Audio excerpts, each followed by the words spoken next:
출퇴근 Morning program. 운전 선택하시면 되겠습니다. 그런데 요즘에 제가 네, 잘 들리시죠? 네, 네, 채팅으로 제가, 그러니까 남겨주시면은 제가 채팅 볼게요. 네, 일단 오늘은 그 종소세 할 거예요. 종소세만 할 거라서 문의 주신 내용 그 Q&A 할 건데 일단 30분은 이론 종소세 잠깐 하고요. 그리고 우리 신고 안내문 보는 방법이 있거든요. 그래서 그거 알려드리고 그 다음에 이제 Q&A 할게요. 궁금하신 거 저희 중간에 이제 또 질문 생기셨다고 해가지고 카톡 주신 분 계신데 그냥 채팅에 남겨주시면 제가 답변 드릴게요. 네. 네, 일단 이제 종소세. 저희 2월 강의, 그러니까 저희 지금 4차인데 1차부터 혹시 들으셨어요? 들으신 분 계세요?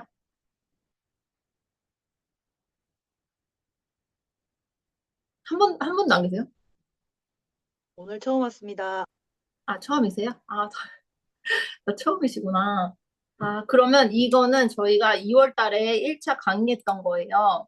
지금 제가 보여드리는 화면이 이 화면에 보시면은 저희가 2월 26일 날 했었던 이제 개인 사업자랑 법인 사업자 세금 한번 얘기했었거든요. 근데 여기서 이제 부가세랑 원천세, 4대 보험 이거는 다 안 할 거고요. 오늘은 이거 중소세만 30분 동안 볼 거예요.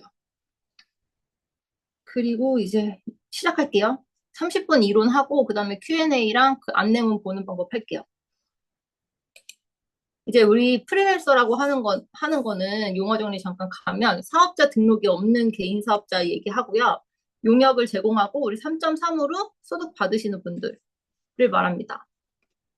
그리고 이제 간이가세자분들도 계신데 간이가세자는 네네 감사합니다. 부가세법에만 있는 개념이고 종소세 신고는 당연히 하셔야 돼요. 그리고 종소세 혜택은 전혀 없어요. 그냥 부가세 혜택만 있는 거라서 간이가세자는 종소세 신고 같이 하셔야 된다. 그리고 이제 비용 처리라고 하는 거는 이제 종합소득세를 줄여주는 효과. 부가세 공제랑은 좀 다른 거고 부가세 공제가 좀 더 좁은 개념이라면 자료 드려요. 네. 좁은 개념이라면 그 종소세는 조금 더 비용 처리가 좀 폭이 넓어요. 그리고 이제 인건비 처리라고 하는 거는 우리가 원천세 신고하는 거, 직원들. 이제 개인 사업자랑 이제 법인 사업자 유형을 보면요. 개인 사업자는 이제 사업자 등록 있는 이제 개인 사업자랑 프리랜서라고 해서 사업자 등록 없는 이렇게 개인으로 나뉘고 과세 사업자, 면세 사업자로 나뉘어요. 근데 이제 대부분 과세 사업자고 면세 사업자는 출판업, 또 뭐지? 학원업, 그런 병원 이런 분들 이제 면세 사업자로 분류가 되고 대부분 과세 사업자이시고 거기서 이제 간이랑 일반으로 나눠지는 거예요. 그래서 우리 종합소득세 신고 대상자는 여기 프리랜서 분들이랑 이 개인 사업자 분들 이렇게 진행합니다.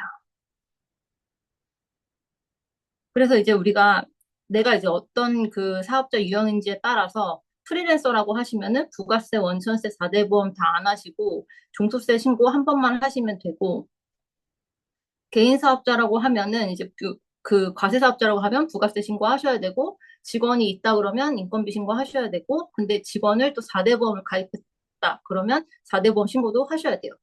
그리고 개인이기 때문에 개인 종합소득세도 신고합니다. 그리고 법인은 다 똑같은데 이제 법인세만 추가로 더 신고하는 개념이라고 보시면 돼요. 그러면 이제 강의를 거의 대부분 처음 들으셨다고 하시니까 프리랜서 다시 설명을 드리면 프리랜서는 면세 인적 용역 사업자를 말하거든요. 그래서 이거는 법으로 물적 시설이 없고, 그러니까 뭔가 이제 뭐 고정 자산도 없고 사업장도 없다 이런 개념이에요. 물적 시설이 없다는 거는. 그래서 물적 시설도 없고 인적 시설이 없는 사업자를 말해요. 근데 만약에 물적 시설이 있거나 인적 시설이 있으면 과세 사업자가 돼서 부가세가 발생해요. 그래서 프리랜서 분들 장부를 작성하실 때 인건비랑 뭐 임대료 이런 거 반영하시는 걸 좀 주의하셔야 돼요. 그래서 내가 면세 사업자인데 임대료랑 인건비 같은 걸 막 반영을 했다. 그러면 나중에 부가세가 나올 수 있습니다. 그리고 이제 저희는 프리랜서이시면은 그냥 대부분 이제 감면도 안 되고 접대비 한도가 원래 중소기업은 3,600만 원인데 1,200으로 줄어들거든요. 그래서 업종별로 프리랜서보다는 사업자 등록을 하는 게 유리하신 분들이 있어요. 대표적으로 이제 그 개발자분들이나 디자인 하시는 분들, 그리고 또 뭐 유튜브 영상 제작해 주시는 뭐 그런 대행 하시는 분들은 사업자 등록하시는 게 감면도 받을 수 있고 접대비 한도도 1,200이 아니라 3,600으로 좀 폭이 넓어집니다. 그리고 이제 개인 사업자는 위에서 말씀드렸듯이 과세, 면세 이렇게 나뉘어지고 그 면세 사업자는 법으로 정해져 있어요. 네, 그리고 과세 사업자는 부가세 신고를 하는 거고, 그러니까 우리 종합소득세는 어떤 거냐면 부가세를 1년에 2번 하잖아요. 간이가세자는 1년에 1번 하지만 그 부가세 신고 1년 동안 한 거랑 그다음에 인건비 신고 이제 직원이 있다고 하면 12개월 내내 인건비 신고를 했을 거잖아요. 그러니까 그걸 합쳐서 부가세, 인건비 신고, 그다음에 나머지 결산 이거를 다 같이 합쳐서 수익에서 비용 차감한 순이익을 만드는 작업이에요.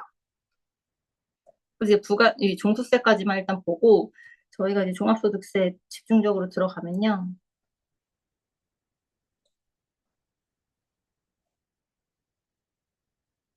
네, 여기. 일단 종합소득세는 소득이 있는 개인이라면 누구나 내야 되는 세금이다.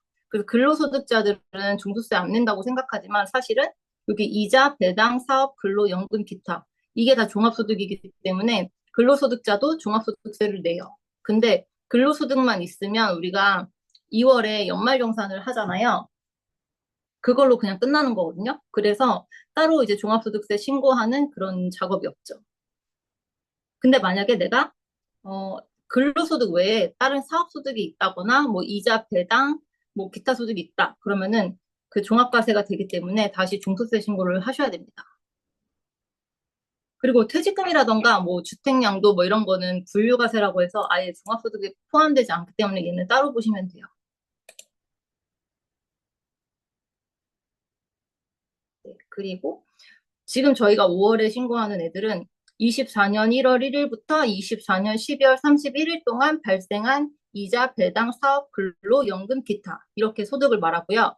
이자, 배당은 2천만 원 초과된 거, 그러니까 원금이 아니라 내가 이자를 받았든 배당을 받았든 2천만 원이 초과되면 14% 분리과세가 아니라 그 초과된 부분에 대해서는 종수세 합산과세 하셔야 됩니다.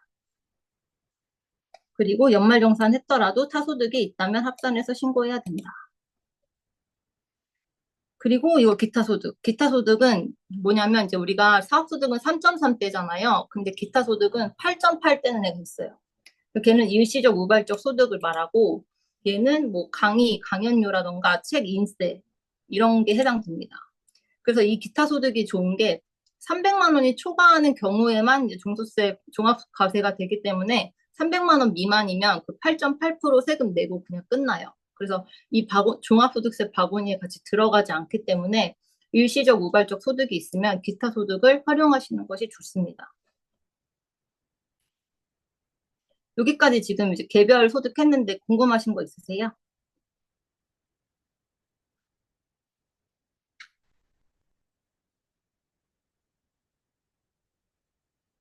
1년에 300여. 네. 이게 기타 소득이 좋은 게 뭐냐면 그 기타 소득은 내가 500만 원을 받았다. 그러면 60%가 일단 비과세가 돼요. 그러니까 500에 60%인 300 빼고 그 200에 대해서만 세금이 나오기 때문에 그냥 경비 처리가 바로 돼서 되게 유리해요. 기타 소득은.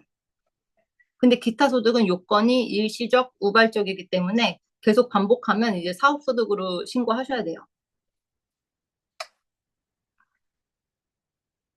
그러면 이제 우리가 근로소득도 조절할 수가 없고 이자 배당도 어떻게 뭐 그냥 받는 거니까 조절할 수가 없고 기타 소득도 마찬가지고 그러면 사업소득밖에 우리가 조절할 수 있는 그거밖에 없는데 얘는 어떻게 하냐면 잠시만 얘는 이제 사업소득은 수익에서 비용을 빼내를 말해요. 근데 수익은 프리랜서라고 하면 우리가 3.3 떼기 전 금액 그 금액을 이미 나한테 돈을 주는 사람이 신고했을 거기 때문에 수익을 내가 조절할 수는 없고 비용을 내가 최대한 많이 이제 뭐 사업과 관련된 경비를 많이 모아서 신고해야 소득이 줄어듭니다. 그죠? 수익은 매출을 의미하고 부가세 신고 때 확정된 매출. 만약에 프리랜서라고 하면 이제 3.3 떼기 정금액. 그리고 비용은 우리 부가세 신고 때 확정된 매입과 원천세 신고를 통해 확정된 인건비를 포함한다. 그리고 추가로 부가세 때 반영되지 않은 접대비, 차량 유지비, 감가상각비들을 결산을 해서 이제 총 순이익을 만드는 거예요. 그럼 여기서 이제 대표적인 이제 비용을 보면은 그냥 이렇게 그냥 다 그냥 뻔한 거긴 한데 이게 어떻게 보시면 되냐면 그냥 이건 그 회계 계정이거든요. 근데 만약에 내가 유튜버인데 뭐 먹방 유튜버다. 그러면 뭐 여러 군데 막 식당 가서 먹고 아니면 뭐 장 봐서 막 이만큼 장 봐서 먹고 하잖아요. 그런 것들이 다 사업용 경비가 되겠죠. 근데 내가 만약에 가방 리뷰를 하는 뭐 유튜버다. 그러면은 가방과 관련된 비용이 다 사업과 관련된 경비로 볼 수 있겠죠. 그래서 이 사업과 관련된 경비라고 하는 거는 내 업종이 어떤 건지에 따라서 계속 달라져요. 그래서 저는 그냥 대표적인 비용 항목을 말씀드린 거고, 내가 좀 특이한 사업을 한다. 그러면은 그걸 좀 검토를 받아보시고 비용 처리하셔야 될 것 같아요. 그리고 이제 종부세 신고를 안 해도 되는 경우, 근로소득만 있는 분들, 그 다음에 뭐, 이거는 해당 사항 없을 것같아서 얘는 넘어가고요. 퇴직소득이나 뭐 연말용산 사업소득만 있는 경우, 그 다음에 비과세, 분리과세 소득만 있는 경우, 이거는 그 이자 배당 2천만 원 이하이신 분들이나 아니면 그 근로소득이 아니라 일용직 소득으로 신고되시는 분들은 분리과세가 되기 때문에 그분들은 종부세 신고 안 하셔도 돼요. 그리고 기타 소득, 아까 300만 원 초과되는 거는 종합소득에 포함되고 300만 원 이하는 종합소득으로 포함할지 그냥 분리과세로 할지 선택할 수가 있거든요. 그래서 분리과세로 선택한 경우에는 종부세 신고를 안 해도 되세요. 네, 여기까지 혹시 어려우세요?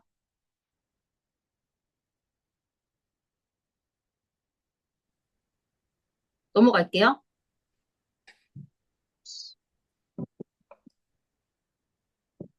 이제 우리 사업소득을 신고하는 방법은 이제 사업소득자라고 하는 거는 프리랜서랑 사업자 등록 있는 사람들을 말했죠. 그러니까 장부를 만든다고 하는 거는 사업자를 말하지 우리가 근로소득자나 이자 배당 뭐 그런 거 받으시거나 기타 소득을 받는 분들은 장부 작성이랑은 상관이 없어요. 그러니까 이 장부라고 하는 거는 장부 작성으로 신고할까, 추계 신고할까 이거는 사업자들만 대상으로 하는 거라서 내가 프리랜서 3.3 소득이 있다거나 아니면 내가 사업자 등록한 소득이 있다 하시는 분들만 지금 내용이 해당이 되는 거예요. Recording in progress. 네. 그래서 이 개인 사업자, 프리랜서 다 포함한 이분들의 신고는 두 가지 방법으로 나뉘는데 크게 추계 신고랑 장부 신고로 나뉘어져요. 근데 이 추계 신고가 뭐냐면 추계 신고는 그냥 국세청에서 주는 비율로 신고하는 거예요. 근데 장부 신고는 내가 실제 쓴 경비 그런 거를 이제 가계부처럼 작성해가지고 실제 소득을 인정받는 거고 이 추계 신고가 또 두 가지로 나눠지는데 이거는 내가 선택하는 게 아니라 단순 경비율인지 기준 경비율인지 이거는 국세청에서 판단해서 알려줘요. 그리고 장부신고는 내가 간편장부 대상자일 수가 있고, 복식부기 의무자일 수가 있는데, 간편장부 대상자라고 하면, 복식장부는 선택해서 작성할 수 있고, 근데 복식부기 의무자라고 하면 이제 무조건 복식으로 해야 된다는 거잖아요. 그래서 복식부기 의무자는 간편으로 하면 가산세가 발생하고, 무조건 복식으로 신고해야 된다. 이게 되게 어렵거든요. 그래서 사장님들이 그래서 도대체 나 뭘로 신고해야 되는 거냐 이렇게 물어보시는 게 되게 많아요. 이거는 어떻게 결정을 하냐면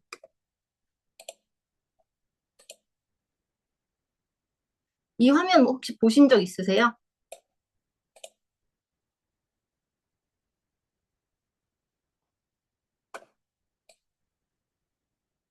처음 보세요? 들어보셨고 이 화면은 다 처음 보시죠? 세무회계 초보? 사장님이세요? 직원분이세요? 직원분이세요?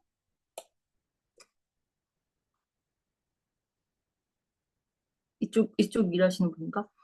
일단 이거는 못 보셨을 수가 있어요. 왜냐면 이거는 국세청에서 올 때 이걸로 오는 게 아니라 우리 그 카카오톡으로 보시면 막 이미지로 되게 예쁘게 이렇게 나와 있긴 하거든요. 근데 그게 사실 더 보기가 어렵게 생기긴 했는데 얘는 우리 홈택스 여기 들어가셔가지고 잠시만요. 로그인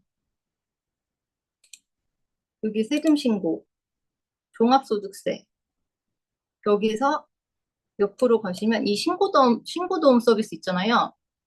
얘를 누르면 그러니까 얘를 누르고 출력 버튼을 누르면 이렇게 나오거든요. 그래서 세무대리인한테 이거를 PDF로 주시는 게 맞아요. 이걸 주셔야지 저희가 아, 사장님 1년 매출이 얼마시군요. 얼마고 간편정보 대상자고 지금 추계로 신고하면 기준경비율로 신고하셔야 된다. 이렇게 상담을 드릴 수가 있어요. 그래서 이거는 기장 의무라던가 추계시 적용 경비율은 그냥 대표님들이 판단하시는 게 아니라 국세청에서 알려줘요. 그러면은 우리가 지금 공부했잖아요. 그러면은 이 사람은 이분은 지금 뭘로 신고해도 돼요? 홈택스 경로 다시 홈택스 로그인 하셔서 전체 메뉴에 세금 신고 그리고 여기 종합소득세 신고도움 서비스 여기에요.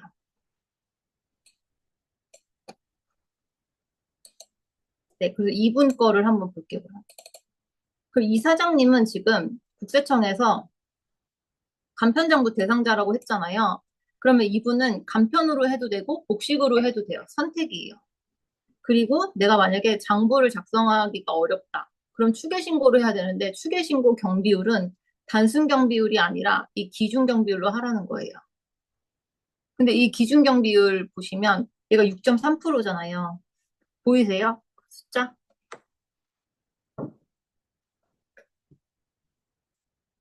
숫자 보이시죠? 그죠?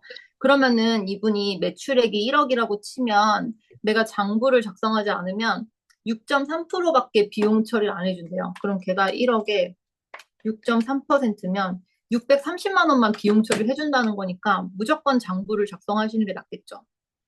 그래서 이 안내문을 봤을 때 내가 기준경비율 대상자다. 그러면 장부 신고가 유리하고요. 왜냐면 저 기준경비율 수준보다는 내가 카드를 더 많이 썼을 거라서 그게 낫고 만약에 내가 이렇게 추계 신고 경비율에 단순 경비율이 떴다. 그럼 여기 지금 이분 90%잖아요. 그럼 만약에 매출액이 1억이면 내가 아무런 증빙이 없어도 9천만 원까지 비용 처리를 해주겠다는 거예요. 그러면은 1억에 증빙 하나도 없는데 그 90%뺀 그 10%, 1천만 원에 대해서만 세금 나오니까 굉장히 줄어들겠죠. 그래서 단순 경비율이라고 뜨면 추계 신고가 유리할 수 있고 기준 경비율이라고 뜨면 장부 신고가 유리하다. 근데 장부는 또 두 개를 선택할 수가 있죠. 이분은 간편장부 대상자니까 간편으로 하거나 복식으로 하거나. 근데 복식으로 하는 게 좋은 이유가 있어요. 뭐 때문이게요? 이거 맞춰보세요.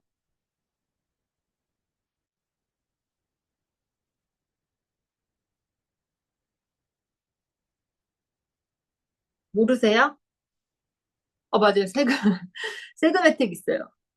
그러니까 기장세액공제라고 해서 아니요. 비용 처리 더할 수 있진 않고 우리가 그 똑같은 장부를 만들었는데 비용은 똑같을 거 아니에요. 복식이든 간편이든 내가 100만 원, 그러니까 내가 매출액이 1억이고 비용이 8천이라고 하면 간편 장부일 때도 비용이 똑같을 거고 복식일 때도 비용이 8천만 원으로 똑같을 건데 그 뒤에 이제 세액공제라고 하는 거에서 그 기장세액공제라고 복식장부, 간편장부 대상자가 복식으로 그 어려운 장부를 작성하면 그 산출세액의 20% 감면을 해줘요. 세액공제.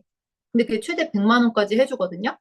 그래서 간편장부 대상자이신 분들은 직접 신고하시면은 그런 비교를 좀 해보긴 어려우실 텐데 세무대리인한테 의뢰하시면 간편장부가 난지 복식장부가 나은지 비교를 해보시는 게 좋아요. 이게 세금이 클수록 그 기장세액공제 혜택이 20%니까 커지기 때문에 그게 나름 유리하거든요. 그래서 100만 원까지 공제를 받을 수 있으니까 간편장부 대상자는 그래도 복식부기로 작성했을 때 세액공제 받을 수 있는 게 있다. 근데 복식부기 의무자는 복식장부를 했다고 해서 그런 세금 혜택은 없어요. 오히려 그걸로 안 했을 때 가산세가 발생해요. 그리고 감면도 못 받아요. 이제 이거 보시는 방법 아시겠어요? 이거 이해되시죠? 그죠? 그러면 그 다음 장은, 요 다음 칸은 뭐냐면, 내가 국세청에 그 수익금액 신고한 거예요. 그럼 이분은 부가세 신고했던 내역이 이제 1년치가 쫙 뜨는 거고, 프리랜서이신 분들은 그 3.3 떼기 전 금액이 여기에 떠요. 그래서 이 금액이 총 수익금액인 거예요. 매출액. 비용 떼기 전. 그래서 이걸 보고, 아, 세무대리인이 이걸 보고, 아, 이 대표님 매출이 이 정도 되는구나 해서 그동안 신고한 거랑 맞춰보고, 혹시 얘가 더 크거나, 우리가 더 크거나 하면 다시 맞춰봐야겠죠. 그리고 여기는 이제 그 종합소득이라고 불리는 애들, 그 이자, 배당, 지금 여기가 사업소득이고, 근로, 연금, 기타. 그래서 여기에 이자 배당이 뭐 2천만 원 넘으면 여기에 동그라미가 되고요. 근로소득이 있다 그러면은 근로소득이 한 군데다 하면은 단일의 동그라미가 되고 뭐 연금이 있다 그러면 이렇게 다 표시가 돼요.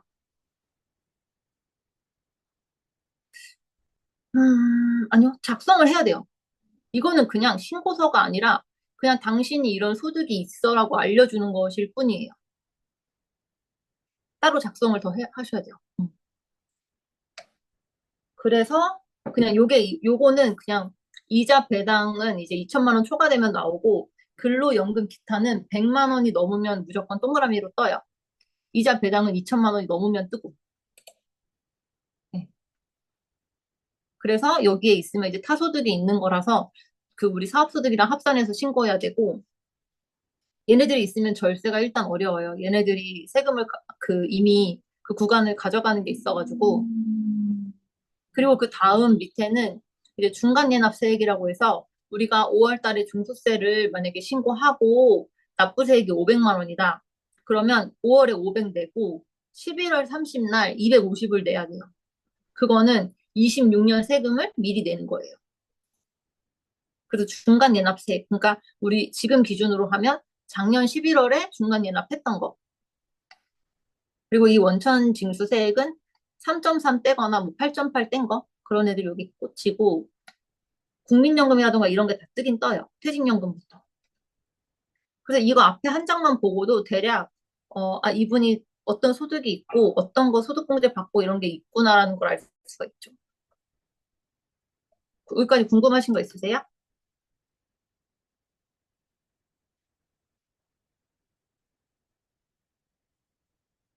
네, 이거는 그 지금도 사실 그 이미 국세청에서 안내문을 발송했기 때문에 그 카카오톡으로 보시면 그건 이미지라서 조금 어렵게 생기긴 했지만 이 글자를 찾아보시면 돼요. 기장 의무랑 추계 시 적용 경비율을 찾아보시고 내가 단순이면 추계 신고가 유리할 수 있고 기준이면 장부 신고가 유리할 수 있구나 보시면 돼요.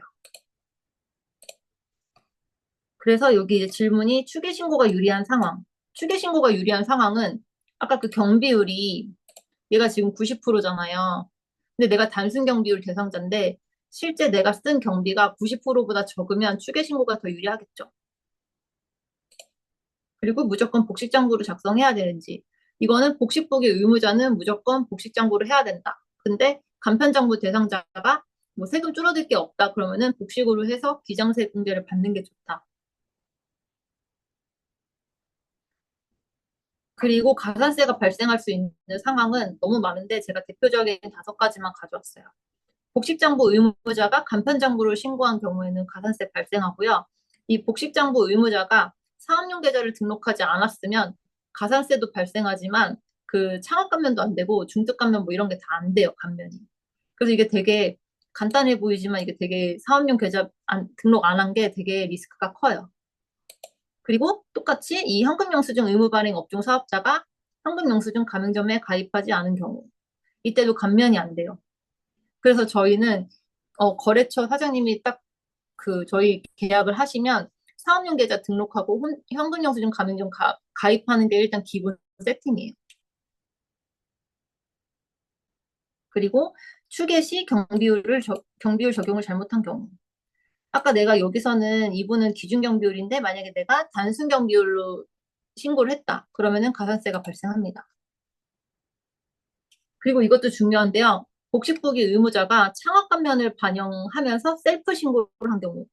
그러니까 복식부기 의무자는 창업감면 같은 감면을 받으려면 세무사나 회계사든 그 세무 대리인이 작성한 장부로밖에 안 되거든요. 그래서 이거는 직접 신고하시면은 감면도 못 받고 나중에도 못 받아요.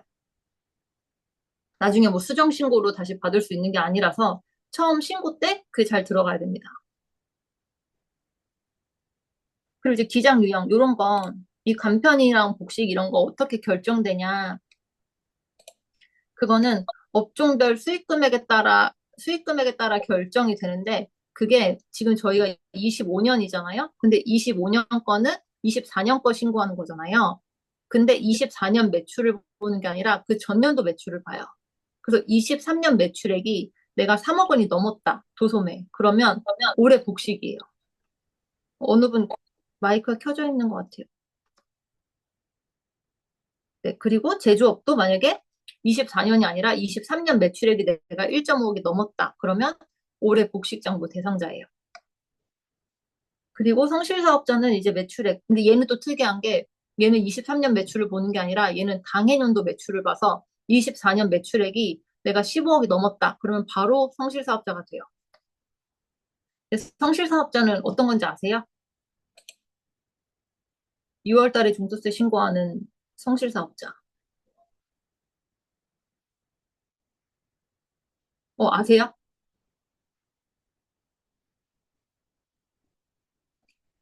이게 고소득자. 병원들은 그쵸. 병원들은 기본 매출액이 거의 여기 서비스 5억이 넘으니까 병원이 진짜 성실 사업자가 많고요. 네, 그쵸.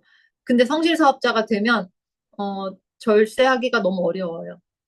왜냐면 그게 그러니까 장부를 되게 깨끗하게 작성하고 진짜 이거 장부와 관련해서 문제가 없다라는 거를 세무 대리인이 도장을 찍어야 되는데 만약에 그렇게 도장 찍었는데 그 장부가 뭐 탈세를 했다거나 그런 게 발각이 되면 저희가 영업 정지를 당하거나 막 그런 게 있어가지고 되게 꺼려해요, 세무사들이. 그래서 이거 되기 전에 법인 전환을 하죠. 근데 병원은 법인 전환을 할 수 없어서 성실사업자가 엄청 많죠. 그래서 이제 이거 종소세 계산 구조. 제가 아까 말씀드렸듯이 이자, 배당, 사업, 근로, 연금, 기타 다 합쳐가지고 이거를 다 종합소득이라고 했잖아요. 그래서 이걸 종합소득 금액. 거기서 이제 소득공제 항목을 빼요. 기본공제, 부양가족공제, 국민연금, 노란우산 이런 걸 빼고 거기에 이제 과세표준이라고 하는 애에서 세율을 곱합니다. 그래서 이거 계산하는 방법은 만약에 내가 과세표준이 1억이다. 그러면 이 구간에 속하잖아요. 그럼 1억 곱하기 35% 빼기 1,544만 원. 이렇게 계산하는 거예요. 그럼 얘가 산출세액이 되고 여기서 아까 말씀드린 100만 원, 그 기장세액 공제, 뭐 연금 가입하신 거 연금세액 공제, 그리고 중소기업이라고 하면 중특감면, 뭐 청년들 뭐 수도권에서 했으면 50%, 수도권 외면 100%, 그래서 창업감면도 넣고 고용세액 공제, 고용증대 세액공제라고 하는 건 뭐냐면 우리가 4대보험 가입한 직원이 매년 늘었거나 아니면 는 상태로 뭐 그 고용이 유지되거나 하면 1인당 1,450만 원 세액공제 받는 애가 있거든요. 그 걔네들이에요. 그런 걸 다 빼고 이제 최종 납부세액이 나옵니다. 여기까지가 종합소득세 계산 구조고요. 종소세를 줄이기 위해서는 여기 이제 요 바구니에 다 들어가는 애들 줄여야 될 거잖아요. 그러면 이자 배당 소득을 2천만 원이 넘지 않도록 조절을 하고 포트폴리오를 뭐 다시 짜가지고 배당을 줄이든지 해서 이자 배당을 좀 줄이고 사업소득에서 수익은 내가 건드릴 수 없으니까 이 비용 항목을 조금 더 많이 챙겨가지고 비용을 많이 그 부분을 활용하시면 좋을 것 같고 근로소득은 어떤 세무사가 계산하든 똑같이 나올 수밖에 없어요. 얘는 유리지갑이기 때문에 근로소득으로 절세할 수 있는 방법은 없다. 기타 소득도 마찬가지예요. 그 연금소득도 마찬가지고. 그럼 우리가 할 수 있는 거는 비용만 잘 챙기는 거. 그래서 비용을 많이 챙겨서 사업소득을 낮춘다. 근로소득은 유리지갑.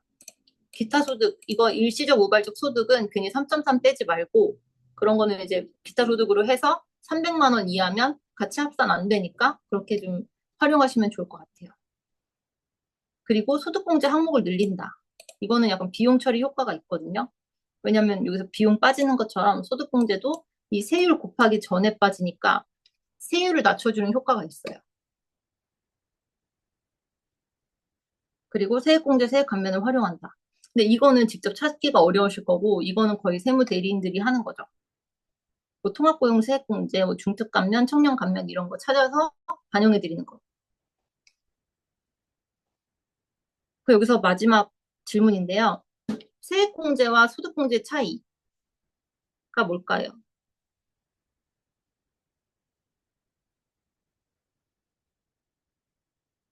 뭘까요?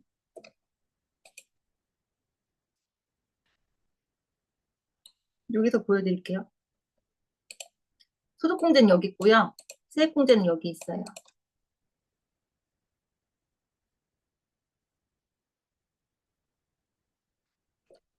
그쵸?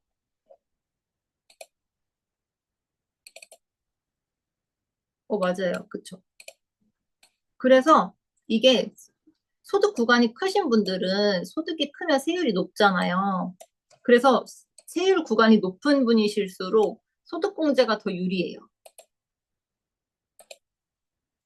소득공제는 과세표준을 낮춰서 세율을 낮춰주기 때문에 계산된 세금 자체를 줄여주고, 세액공제는 이 줄여진 세금에서 요만큼 안 내게 해주는 그 정도라 가지고, 일단 이 큰 파이를 좀 줄이는 효과인 소득공제가 중요하죠.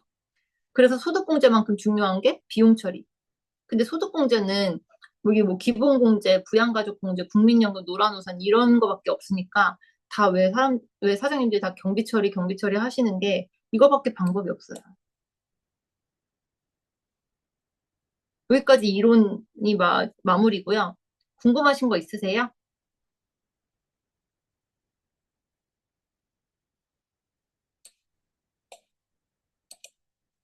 Q&A 갈까요? 그 미리 질문 주신 거?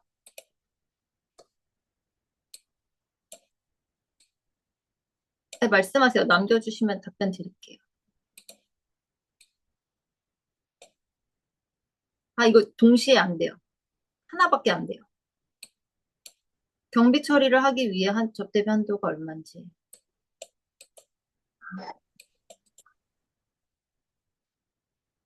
일단 경비 처리하기 위해서 접대비 한도는 기본 한도 플러스 매출액 대비 그 비율이 있는데 그거는 신경 쓰지 마시고 일단 기본 한도인 3,600을 보시면 되고, 이 접대비에 포함되는 애는 청첩장, 부고문자 이런 애들 포함이고, 대표님이 거래처랑 식사한 거, 거래처에 선물 사준 거 이런 거 다 포함하는 거예요.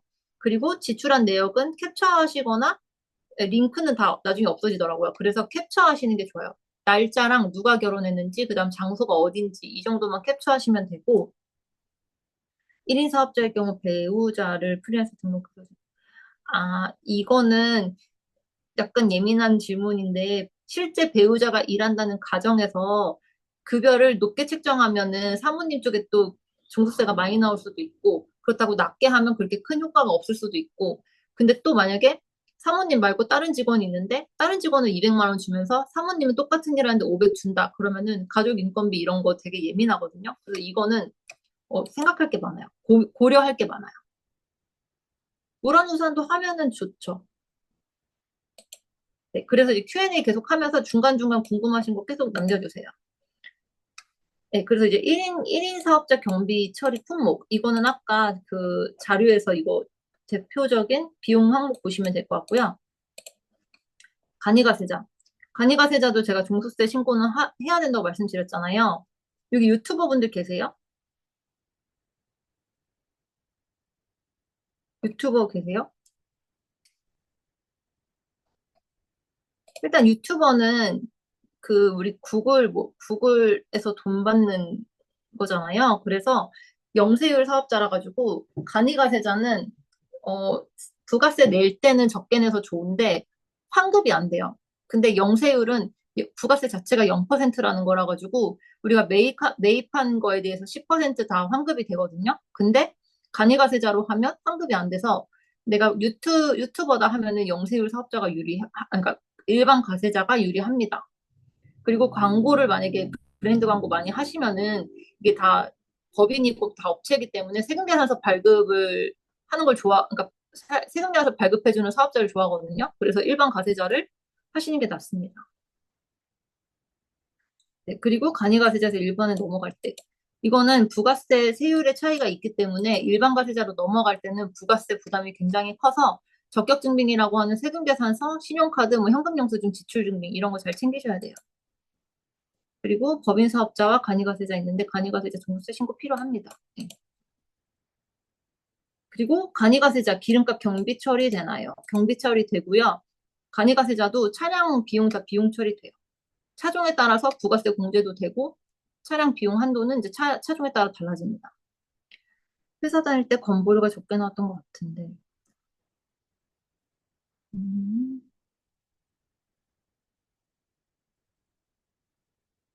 일단은 그 우리가 급여를 받고 있는 상태에서 사업소득이 2천만 원 초과돼서 발생하면 건보료가 또 나와요. 그러니까 지금 작년에 종수세 과표가 1,500이라고 하셨으면은 건보료가 추가로 안 나오셨을 거예요. 그냥 그 법인의 급여 수준에 나왔다던가 아니면 법인에서 무보수 대표자였다고 하면 그 개인 사업자 소득 기준으로 보험료가 지역가입자로 나오셨을 거예요. 지역가입자는 우리 소득 플러스 재산 같이 보기 때문에 내가 재산이 크시다 그러면은 법인에서 급여 낮춰가지고 직장가입자가 되시는 게 낫죠. 그리고 사업소득 외 타소득 발생 시 종소세.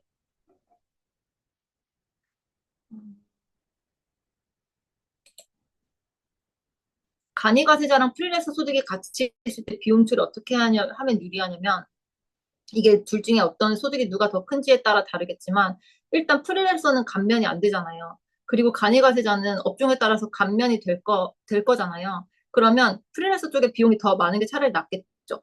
어차피 얘는 감면을 못 받고 얘는 감면을 받는다고 하면 그걸 좀 나누시면 좋을 것 같은데 사실 어, 세무서 입장에서는 간이가세자 그 업종에 쓴 비용은 여기다 이 장부에 넣고 그러니까 장부가 두 개가 되거든요. 프리랜서 장부랑 간이가세자 장부. 그러니까 장부가 두 개인데 비용을 이쪽으로 몰아서 신고하면 좀 이상하긴 하겠죠. 그리고 기름값 경비 처리 시 이런 건 따로 없어요. 차량의 출처 이런 거는 없어요. 그리고 인테리어 하고 사업자가 아니어서 그렇죠. 계좌이체 하신 게 있으시면은 가산세가 발생하긴 하지만 비용 처리 되긴 돼요.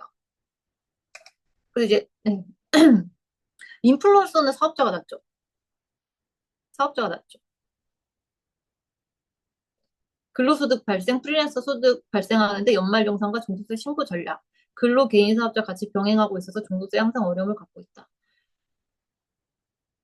무조건 신고. 그러니까 소득 규모가 작은 경우에도 무조건 신고 대상이 되고요. 지방 시립 국악단 소속으로 사대보험 받고 있고 국악 그룹 공동 대표로 개인 사업자 종부세.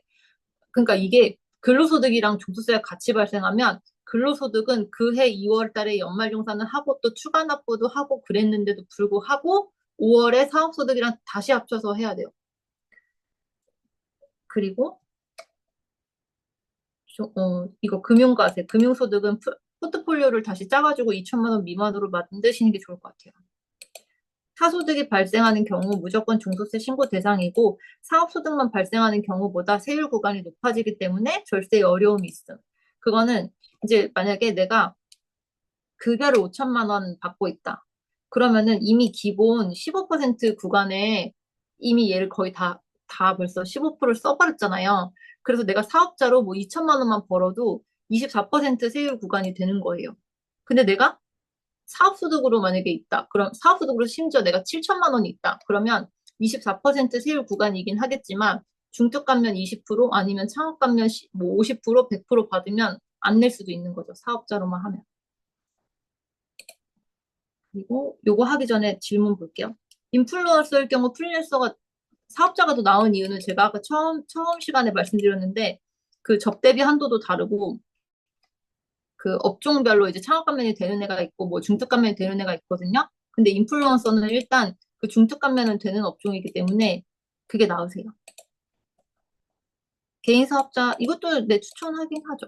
근데 저는 근데 원래 금융상품 막 이런 거 막 추천드리기보다는 일단 최대한 비용으로 잘 해보시다가 정 안 되면 그때는 노란우산이든 뭐 이런 거 하시는 걸 추천드려요.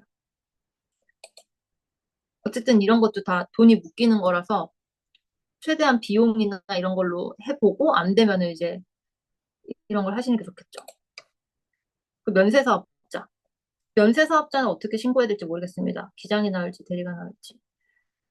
경비 처리가 궁금합니다.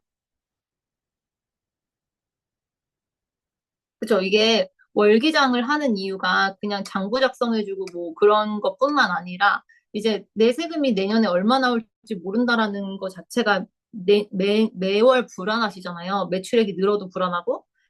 그런 이제 예상세액을 알려주고 앞으로 이제 내년에 현금 흐름이라던가 이런 걸 미리 알려고 월기장을 하시는 거거든요.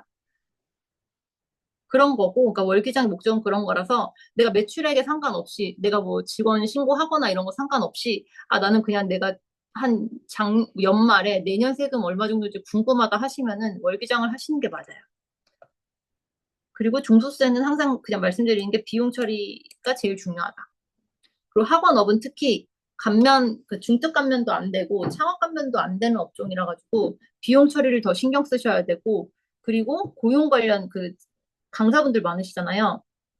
그래서 차라리 사대보험을 가입하셔가지고 그 통합 고용 세액공제라는 애를 활용하시면 좋습니다. 여기까지 궁금하신 거 있으세요?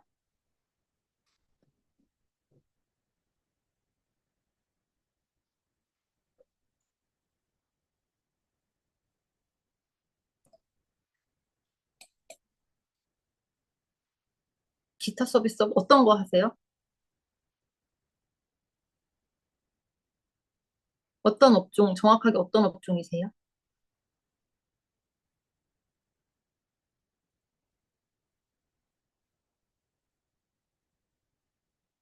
출장 메이크업. 메이크업이. 일단 미용업은 창업 감면 50% 100% 되는 거긴 하거든요. 근데 제가 출장 메이크업은 정확하게 이거는 지금 답변 드리기가 어려워요. 이걸 저희가 감면을 이런 업종이 있어서 감면을 받아본 적이 없어서 근데 미용업은 50% 100% 창업 감면이 되는 애거든요. 그래서 출장 메이크업은 그 카톡 남겨주시면 제가 한번 나중에 찾아볼게요. 그리고 비용 처리 항목은 이제 아까 말씀드렸듯이 내가 먹방 유튜버면 먹는 거 관련해서는 다 사업과 관련된 경비잖아요. 근데 내가 출장 메이크업이면 올리브영 뭐 이런 데서 산 게 다 사업용 경비겠죠. 근데 저 같은 이제 세무사나 이런 사람들이 올리브영에서 막 이만하게 뭐 산다고 해가지고 그게 사업용 경비가 안 될 수 있잖아요. 근데 출장 메이크업 하시는 분들은 그게 본인의 이제 그 직업이기 때문에 그런 비용 처리가 좀 다르죠. 마지막 질문 부분 어떤 거죠? 어떤 질문이죠? 어떤 거였을까요?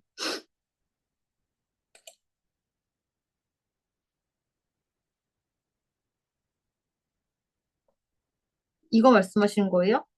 면세 사업자? 아, 학원업 말씀드렸고요. 학원업 면세 사업자 말씀드렸고, 여기는 감면이 없어요. 중특 감면도 안 되고 창업 감면도 안 돼서 비용 처리가 일단 제일 중요한 업종이 학원이고, 그리고 학원은 강사분들 다 3.3으로 신고하거든요. 근데 차라리 그러기보다는 그 사대보험으로 몇 명 좀 가입시키셔가지고 통합고용 세액공제를 받는 게 좋다. 1인당 1,450만 원 공제되는 그 얘기였습니다. 그리고 맞아요. 네. 그러니까 세무서에서도 딱 무슨 업종은 무슨 비용 처리가 돼 이게 아니라 그냥 합리적으로 그래 그럴 수 있지라고 하는 정도라고 그렇게 돼 있어요. 8.8%. 맞아요. 8.8%는 기타 소득으로 잡히시는 거예요. 개인 사업자, 그쵸. 사업자용으로 받으셔야 돼요. 소득공제가 아니라 지출 증빙용. 그 창업 감면 할게요. 창업 감면 요거는 애매한 그건데 초기 사업자 등록을 했을 때 감면 대상 업종으로 창업하지 않았고 같은 해에 제조업을 추가로 넣었다. 근데 감면 대상 업종이 아닌 곳에 사업 실적이 없는 상태에서 제조업을 추가했다. 근데 매출액이 없는데 또 매입이 있으셨다고 해서 이거는 사업 활동을 했던 걸로 볼 수는 있긴 하거든요. 매출액이 발생하지 않아도 어쨌든 뭐 사업과 관련된 그뭐 고정자산이든 뭐든 샀다고 하면 이거는 이제 사업을 시작했다라는 걸로 볼 수 있어서 제조업이 최초 창업이 아니라 업종의 확장으로 봐가지고 창업이 안 될 수 있습니다. 그래서 이런 경우에는 사실 제조업을 거기에 추가할 게 아니라 그냥 다른 사업장에다 그 주소지를 하나 해가지고 넣었으면은 감면이 되었었겠죠. 100% 감면 5년 동안. 그래서 이제 종소세 신고 때 창업 감면 이런 거 받으려면 종소세 신고 때 세액 감면 신청서를 제출하는 거고 복식부기 의무자는 외부 조정으로 들어가야 돼요. 근데 그 외부 조정이라는 거는 내가 셀프 신고하는 건 자기 조정이라고 하거든요. 그래서 세무사나 회계사가 신고한 그것만 감면이 가능하다. 그리고 간편정보 대상자는 외부 조정 이런 게 없기 때문에 셀프 신고를 해도 감면이 가능하다. 그리고 창업 감면과 건보료의 차이. 이거는 그러니까 창업 감면 100% 받는다고 해가지고 뭐 세금이 아예 안 나오는 게 아니라 건보료가 사실 세금은 아니긴 하지만 얘를 줄일 수 있는 방법이 크게 없어서 얘는 그냥 뭐 소득금액의 8% 정도 나오거든요. 그래서 내가 수익에서 비용 뺀 게 1억이다. 근데 나는 창업 감면 100% 받는 사람이다. 그러면 소득세는 안 나오지만 그 1억의 8%인 800만 원이 건보료로 1년치가 나와요. 그래서 건보료를 줄일 수 있는 방법은 크게 없지만 굳이 줄이려면 법인으로 전환해서 법인에서 받는 급여를 낮추는 수밖에 없다. 그리고 이거는 기타 질문 이제 거의 마지막인데요. 이 업무용 자동차 비용 처리, 리스 할부 렌트 다 똑같이 비용 처리 다 되고요. 차종에 따라서 부가세 공제되는 차도 있고 아닌 차도 있다. 그리고 차종에 따라서 비용 처리가 1,500까지밖에 비용 처리 안 되는 애가 있고 어떤 애들은 1,500 넘어서까지 된다. 근데 그게 어떤 차냐면 국세청이 좋아하는 차, 경차, 화물차, 승합차 9인승 이상 이런 애들은 부가세 공제도 되고 비용 처리 한도가 없지만 그냥 일반 승용차 이런 애들은 1,500까지밖에 비용 처리 안 되고 부가세 공제 안 된다. 그리고 이런 거 우리가 너무 소득률을 낮게 매출에서 비용 빼고 그 나머지 순이익을 너무 낮게 신고하면 세무조사 대상이 되냐? 그거는 모르는 거죠. 세무조사는 어떻게 튀어나올지 모르기 때문에 근데 저희는 그런 걸 저희가 왜 계속 소득률을 말씀드리고 소득률 너무 낮으면 안 돼요라고 말씀드리냐면 이렇게 조사관이 이렇게 뭐 A부터 Z까지 업체가 이렇게 있으면 소득률 낮은 애부터 보겠죠. 이상하니까. 그래서 그런 거 튀지 않으려고 눈에 띄지 않으려고 소득률을 좀 이제 맞춰서 신고하려고 하는 거죠. 전문가들이. 그리고 이제 법인 전환 같은 거. 이거는 제가 답변 드릴 수가 없어가지고, 뭐 질문이 되게 많으셨는데, 근데 저는 그래요. 이번에 얼마 전에 법인 전환 상담 오셨던 사장님이 1월 달에 법인 전환을 이미 하셨는데, 창업 감면 50% 받으시는 상황이라 가지고, 사실 크게 종부세 부담이 없었거든요. 근데 겁을 줘서 겁을 진짜 드시고, 그러고서 1월 달에 법인 전환 하시고, 4월에 저한테 상담을 오신 거예요. 근데 결과적으로 그 대표님은 개인 자금화를 원했어가지고 법인으로 하시면 안 됐던 상황이었어요. 근데 법인 전환을 하면 다시 돌아올 수도 없고, 그래서 뭐 안타까운 사례가 있었는데, 그러니까 법인 전환을 고민하실 때 그냥 한 군데 세무사만 이렇게 보실 게 아니라 여러분의 이제 세무사를 상담 받아보시고, 좀 그렇게 해서 판단하시는 게 맞을 것 같아요. 사업자의 그 형태를 바꾸는 거는. 그리고 이런 상담 필요하신 분들, 이런 분들은 그냥 연락 주시면은 간단한 건 해드리고, 만약에 좀 복잡하다, 뭐 미팅이 필요하다, 그런 말씀 드립니다. 그래서 그냥 이런 정도는 그냥 연락 주시면 상담해드려요. 그리고 병원 면세 개인 사업자. 아, 이거 읽어드릴게요. 병원 면세 개인 사업자입니다. 말씀대로 매출 증가가 불안합니다. 더 비용 처리할 게 없는데 한 해 한 해 세금 부담이 큽니다. 법인 전환도 안 되고 담당 회계 사무실은 마땅히 안내가 없네요. 근데 저는 이게 진짜 이게 회계사 사무실 그쪽이 무능력해서가 아니라요. 진짜 방법이 없어서 그래요. 왜냐면 우리 병의원은 법인 전환을 할 수 없기 때문에 어쩔 수 없이 개인으로 계속 두드려 맞아야 되잖아요. 근데 만약에 내가 병원 매출이 뭐 50억이다. 근데 50억에 한 40% 남는다고 치면 한 20억이잖아요. 그러면 세율이 45%예요. 45%인데 지방세가 여기서 10%니까 4.5%죠. 그럼 벌써 49.5%인데 건보료가 8%니까 거의 한 58%를 세금을 떼는 거잖아요. 근데 이렇게 그냥 하실 수밖에 사실 없어요. 병원은 네, 그냥 나라랑 거의 반반 공동사업 한다고 하시고 하실 수밖에 없어요. 네, 궁금하신 것도 있으세요? 지금 제가 질문은 다 한 것 같거든요.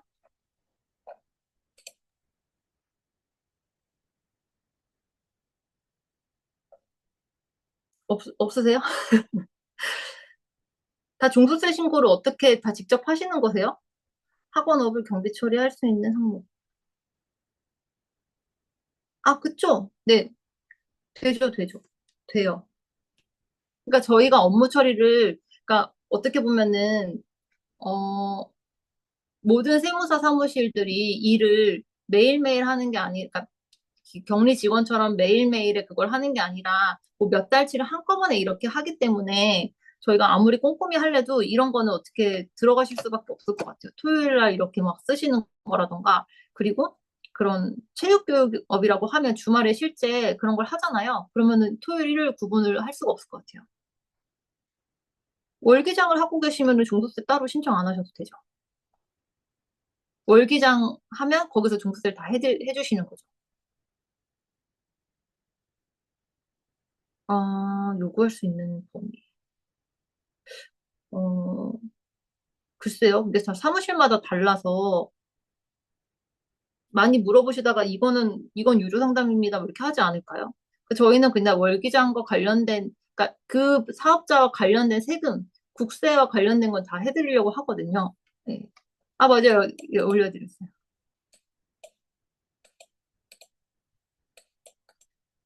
세무사님께 맡기는데 사실 신고가 어떻게 되는지 전혀 모른다.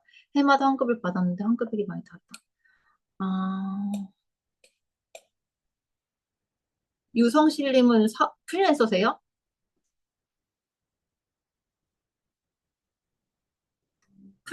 프리랜서시면은 매출액에 따라서 계속 다를 수가 있어서. 아, 근로소득 있으면 계속 들쭉날쭉 하긴 하죠. 근로소득도 계속 바뀌거나 아니면 연말정산 항목이 또 맨날 그러니까 똑같은 건 아니니까.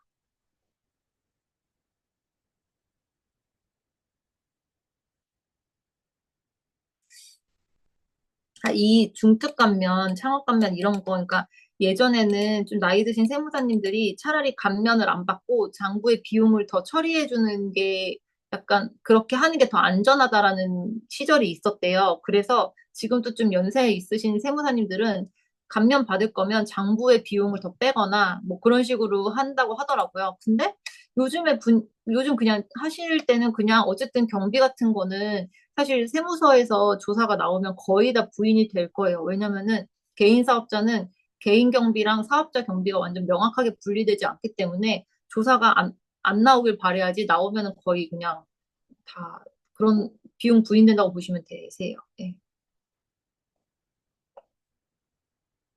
기장 세무사무소를 선택함에 있어서 어떤 기준?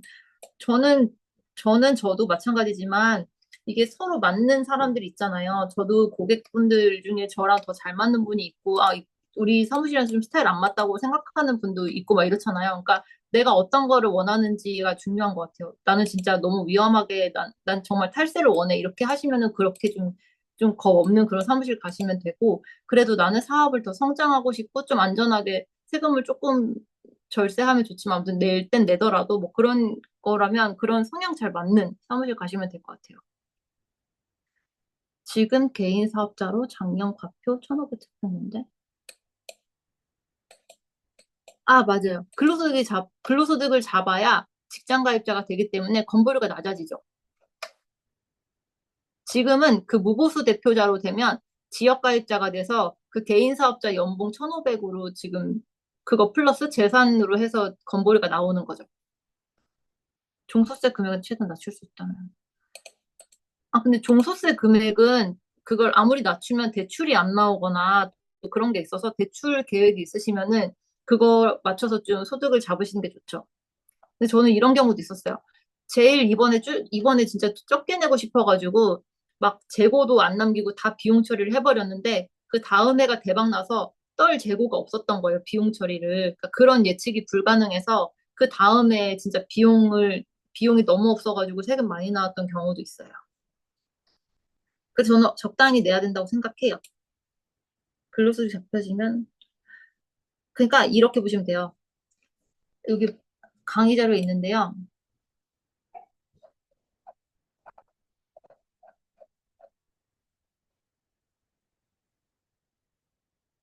여기 건강보험료는 직장가입자랑 지역가입자로 나뉘거든요. 근데 직장가입자는 그냥 월급 기준으로만 그 8%를 곱해요. 근데 지역가입자는 재산과 소득을 점수화해서 보험료가 부과되니까 내가 재산이 뭐 내가 집이 있거나 뭐 전셋집이 있거나 이러면 그거 합산해가지고 같이 하니까 이거보다 더 커질 수밖에 없죠.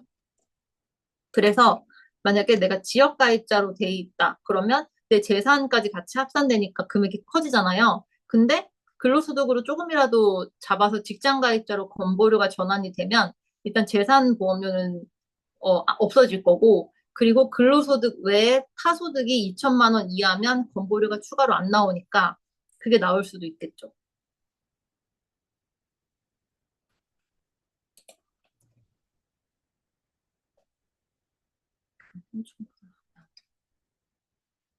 직원을 고용하고 인원 변동이 없는 상태에서 3년이 지난 후 통합고용 체육공제를 받기 위해 경고 중하면 네, 3년이 지나면 괜찮아요. 재산이 계속 커지더라도. 네, 그쵸. 그래서 이게 예전에 이제 그 재산 많으신 분들이 재산 막 그런 소득이 많으신 분들이 어디 뭐 지인 회사에 사대보험으로 이렇게 막 100만 원 이렇게 가입돼가지고 건보료 막 10만 원 언더 내면서 막 탈세까지 아니고 보험료 좀 안 좋게 줄이고 이래가지고 지금 타소득이 2천만 원 넘으면 건보료 또 나온다고 하는 뭐 이런 식으로 법이 바뀐 거거든요. 그러니까 옛날에는 이걸 많이 활용했었어요.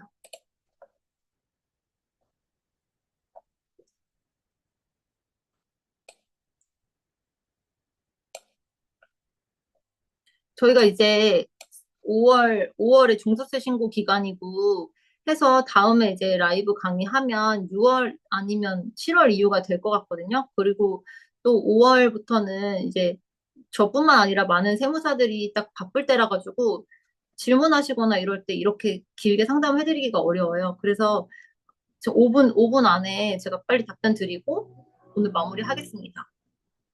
기장사무실 변경하시려면 일단 5월 가까이는 안 되고요. 일단 5월 끝나시고 6월에 오시면 좋은데 또 그 다음이 7월 부가세라서 약간 애매하긴 해요.